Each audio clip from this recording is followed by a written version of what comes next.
Se on Matikkanurkalta, tervehdys taas. Ja nyt ihan lyhyt esimerkki lääkelaskujen yksiköistä. Kiinnitä huomiota yksiköihin. Niiden avulla sä ymmärrät, mitä sä oot laskemassa. Verrantoyhtälöissä huomio yksiköihin. Kaikessa laskemisessa huomio yksiköihin.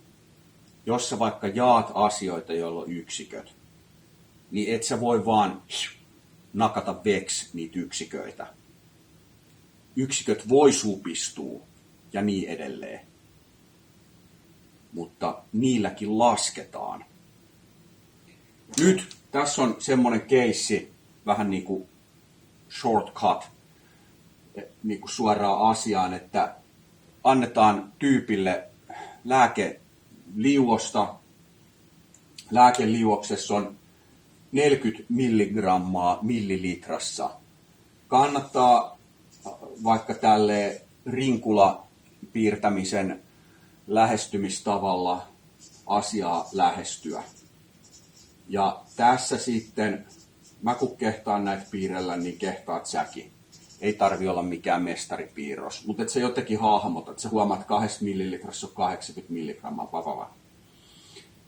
No sitten on toinen, ja me niin kuin luetaan ääneen nämä 40 milligrammaa per millilitra. Milligrammat jaettuna millilitroilla. 40 milligrammaa millilitraa kohden. Vertailukohtana vaikka 40 kilometriä tunnissa ja niin edelleen ja niin edelleen. No sitten tässä on tämmöinen asia kuin 8 milligrammaa per kilogramma. Eli nyt kun meillä on joku massa, meillä on joku kehon massa, niin et yhtä niin kuin massakilogrammaa kohden annetaan sitä lääkeainetta 8 milligrammaa. Tässäkin yksikön tulkinta, sano ääneen. No sitten tullaan tähän mitä tässä matikkanurkalla äsken vähän puitiin, niin tämmöiseen, että me voidaan laskea, kun meillä on asioita, me voidaan vaikka jakaa ne. Siis sä voit jakaa ihan mitä vaan, mutta sit sun täytyy kiinnittää huomiota niiden asioiden yksiköihin, kun niillä on yksiköt. Että mitä ne tarkoittaa. Tässä meillä on tämmöinen, että me on jaettu 8 milligrammaa per kilogramma 40 milligrammalla per millilitra. Käydään kahdelta, tai eka mä nyt, että mitä tämä tarkoittaa. Tavallaan, että tässä on niin kuin yhden tyypin kilogrammaa kohden, me tarvitaan tuo 8 milligrammaa, että montaks niin kuin millilitraa me tarvitaan siihen.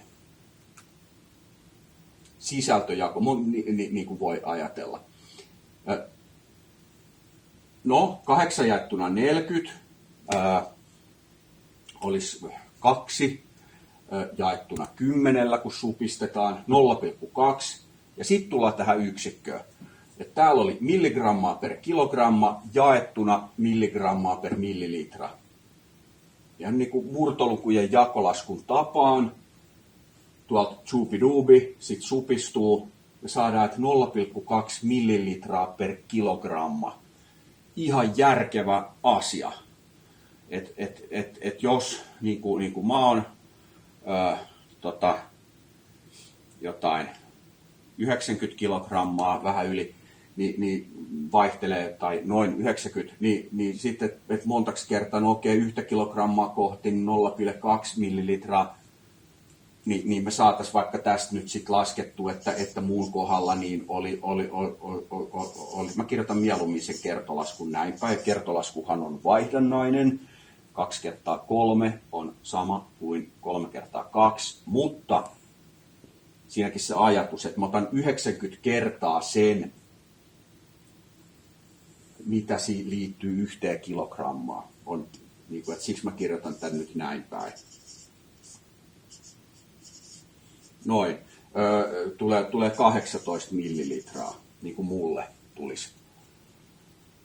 Mutta niin kuin tarinan opetus, kiinnitä ihminen huomiota yksiköihin, ajattele, mitä ne yksiköt tarkoittaa.